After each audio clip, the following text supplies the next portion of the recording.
அந்த பகவானையே எழுப்பியவள் ஒருத்தி உண்டு. அதுதான் ஆண்டாளுக்கு பெருமை. அவர் படுத்துட்டு இருக்கார், யாரோ போய் முதுகுல தட்டுறா, திரும்பி பார்த்தா அந்த பெண் பிள்ளை சொல்றா, நான் தான் ஆண்டாள். பட்டரபிரான் கோதை. ஆண்டாளுக்கு இருக்கிற அந்த ஸ்பெஷாலிட்டி என்ன அப்படின்னா ஒரு யுனிக்னஸ். அவ எங்க போனாலும் தான் பூமி பிராட்டினுடைய அவதாரம் சொல்லி அறியாள்.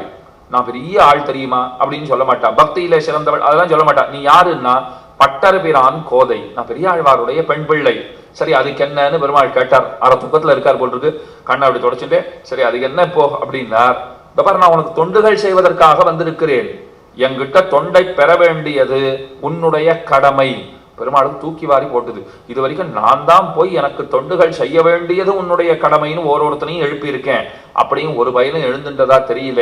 இந்த பெண் பிள்ளை தான் வந்து என்னை எழுப்பிட்டு நான் தொண்டுகள் செய்ய வந்திருக்கிறேன், என்னிடத்திலே தொண்டுகளை பெறுவதே முறை, இந்த தொண்டுகளை நீ பெற்றுத்தான் ஆக வேண்டும் என்று அத்தியாபயந்தி.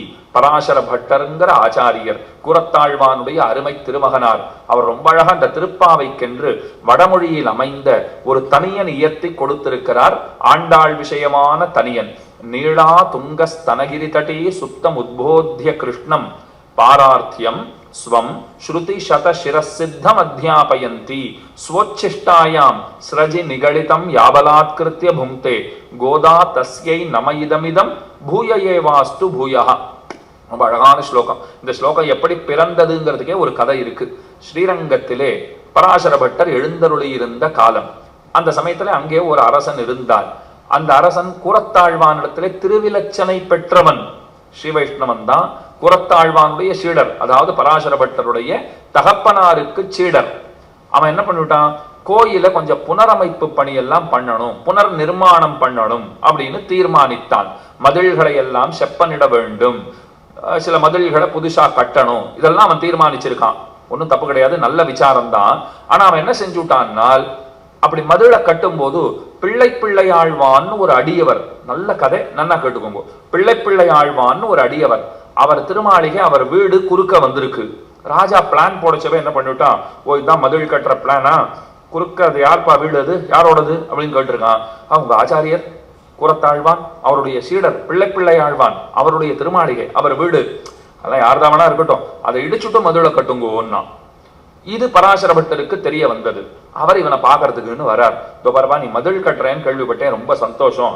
ஆனா அந்த ஸ்ரீவைஷ்ணவருடைய திருமாளிகையை இடிச்சுட்டு தான் மதில் கட்டணும்னு முடிவெடுத்திருக்கியே, அது நல்ல முடிவாக படவில்லை.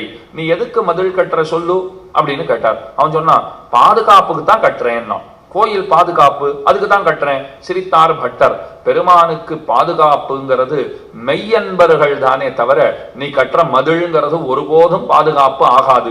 அடியவர்கள் சுத்தி இருந்தா தான் பெருமானுக்கு பாதுகாப்பு. இந்த கல்லா காக்க போகிறது பெருமானை அப்படின்னு அவர் கேட்டார். அதெல்லாம் தெரியாது சுவாமி, நான் கட்டுறதும் முடிவு பண்ணிட்டேன், வீட்டை இடிக்கிறதுன்னு முடிவு பண்ணியாச்சு. அது ஏதோ கொஞ்சம் வாக்குவாதம் வளர்ந்திருக்கும் போல் இருக்கு.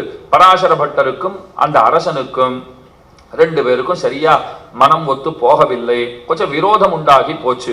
பட்டர் பார்த்தார், இந்த ஊர்லயே இருக்க வேண்டாம், நாம வேற எங்காவது போய் சௌக்கியமா இருந்துவிடலாம் அப்படின்னு அவர் என்ன பண்ணார், திருக்கோஷ்டியூருங்கிற ஊருக்கு போயிட்டார். அங்க போய் அங்குரையும் பெருமானை நன்னா தரிசனம் பண்ணிட்டு இருக்கார். தினமும் போய் சேவிக்கிறார், ஒன்னும் குறை இல்லை. ஆனா மனசு ஸ்ரீரங்கத்திலேயே இருக்கு. ஸ்ரீரங்கத்துல இத்தனை அழகா இருக்குமே, இந்த உற்சவம் உண்டே அந்த உற்சவம் உண்டே, நம்பெருமாள் சேவையை இழந்தேனே புலம்பிண்டே இருக்கார். பக்கத்துல நஞ்சியருங்கிற சீடர், அவர் ஆச்சாரியரை பார்த்தார். எப்ப பார்த்தாலும் ஆச்சாரியர் கண்ணை கசக்கிண்டே இருக்கார். என்ன பண்ணலாம் அப்படின்னு பக்கத்துல போனார். சுவாமி எனக்கு புரியுறது, ஸ்ரீரங்கத்தை விட்டுட்டு உமால இருக்க முடியல. ஆண்டாளுக்கும் இப்படித்தான் ஸ்ரீரங்கம் ஸ்ரீரங்கநாதன்னா ரொம்ப பிடித்தம், அத்தனை ஈடுபாடு அவளுக்கு. அந்த ஆண்டாளை கொண்டாடி ஒரு ஸ்லோகம் பண்ணுங்களே, மனசுல இருக்கிற அந்த தாபம் எல்லாம் கொஞ்சம் ஆறும் அப்படின்னு இந்த வேதாந்தி சொன்னார், நஞ்சியர் சொன்னார். உடனே அவர் பாடினார், நீளா துங்கஸ்தனகிரி தட்டி சுத்தம் உத்போத்திய கிருஷ்ணம்னு கீழே விண்ணப்பித்தேனே அந்த ஸ்லோகத்தை பாடினார். ரொம்ப அழகான அர்த்தங்களை அந்த ஸ்லோகத்தினுள்ளே பொதிந்து வைத்தார். என்ன அர்த்தம் சொல்லியிருக்கார், கண்ணன் என்ன பண்றான், நீலாதேவிங்கிற தன்னுடைய பட்ட மகிஷி, அவளுக்கு தான் நப்பின்னைன்னு பேரு. அது என்ன நப்பின்னைன்னா, பின்னைன்னு அவளுக்கு பேரு. இந்த நாங்கிறது ஒரு சிறப்பு குறி, சிறப்பு பெயர். அது இப்போ நக்கீரன் கேள்விப்பட்டிருக்கீங்க இல்லையா, அது என்ன நக்கீரன், கீரன் தான் நக்கீரன். அது முன்னாடி அந்த நாங்கிற எழுத்தை சேர்த்துட்டோம்னா அது ஒரு சிறப்பை கூட்டுகிறது. அப்படித்தான் இவளுக்கு என்ன பெயர், பின்னைன்னு பேரு. பின்னைன்னு ஒரு பேரான்னா திருமகளுக்கும் நிலமகளுக்கும் பின்னை, பின்னை அவ்வளவுதான். திருமகள் ஸ்ரீ மகாலட்சுமி, நிலமகள் பூமி பிராட்டியார். அந்த இருவருக்கு பிற்பாடு எவளுடைய பெயர் படிக்கப்படுகிறதோ அவள் பின்னை. கூட ஒரு அந்த நாங்கிற ஒரு சிறப்பை சேர்த்துக்கோங்கோ, நப்பின்னை, அதுதான் பேர். நப்பின்னைங்கிற பெயர் ஏற்பட்டிருக்கிறதா? அந்த நப்பின்னைங்கிறவள் கிருஷ்ணாவதாரத்திலே அவள் தான் முக்கியமான பட்ட மகிஷி. ஒரு அவதாரத்திலே ஒரு பிராட்டிக்கு சிறப்பு. பகவான் வராக அவதாரம் பண்றாருன்னு சொன்னால் பூமி பிராட்டிக்குத்தான் சிறப்பு. அவர் ராமனாக பிறக்கிறார்னால் ஸ்ரீ மகாலட்சுமியினுடைய அவதாரமான சீதாதேவிக்கு சிறப்பு. அவர் கண்ணனா பிறந்திருக்காருன்னா நீலாதேவியினுடைய அம்சமான நப்பின்னை பிராட்டிக்குத்தான் சிறப்பு. இந்த நப்பின்ன பிராட்டி அவள் அணையிலே கிடக்கிறாள், ஒரு படுக்கையிலே கிடக்கிறாள். கண்ணன் என்ன பண்றார்? நேர வந்துட்டு அவளுடைய திருமார்பிலே சாய்ந்து கொண்டு நன்கு ஆனந்தமாக உறங்குகிறான் பெருமான். இதைத்தான் நீளாதுங்க ஸ்தனகிரி தடே சுத்தம், குத்து விளக்கெறிய கோட்டுக்கால் கட்டின் மேல் மெத்தன்ன பஞ்சசயனத்தின் மேலேறி கொத்தலர் பூங்குழல் நப்பென்ன கொங்க மேல் வைத்து கிடந்த மலர்மார்பா. ஆண்டாளே பாடியிருக்கா. அந்த 19வது பாட்டு, அந்த பாட்டினுடைய அர்த்தத்தை தான் வடமொழியிலே ஆக்கி கொடுத்தார் பராசர பட்டர். ஆனா மேல சில சிறப்புகளை சேர்த்து சொல்றார், அதையும் சொல்றேன். அந்த மாதிரி பகவான் போய் படுத்துட்டு இருக்கார். நீலாதேவியினுடைய கொங்கை தலத்திலே தலை வைத்துக் கொண்டு பெருமான் படுத்திருக்கிறான்.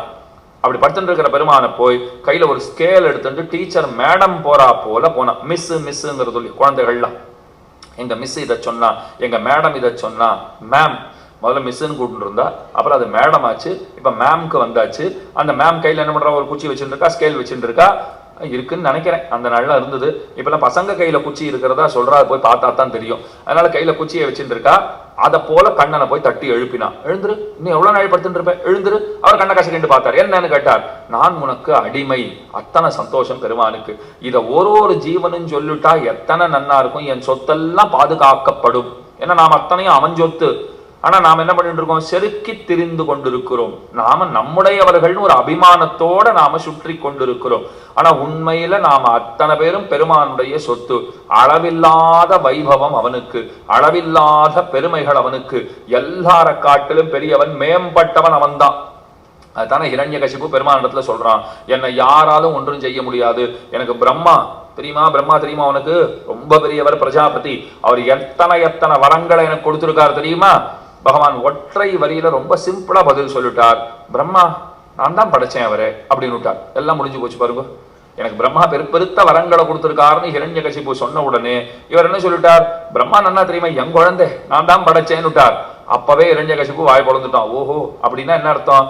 நான் பெத்த குழந்தை, என் குழந்தை கொடுத்த வரத்தை என்கிட்டே வந்து சொல்லிட்டு இருக்கியா நீ அப்படின்னு இவர் கேட்டுட்டார்னால், வேதாகமேதம் புருஷம் மகாந்தம், அத்தனை பெரியவரா அவர் இருக்கார். அவருக்கு ஆட்பட்டிருப்பதே நம்முடைய ஸ்வரூபம். இந்த வார்த்தையை நல்லா கேட்டுக்கோங்க.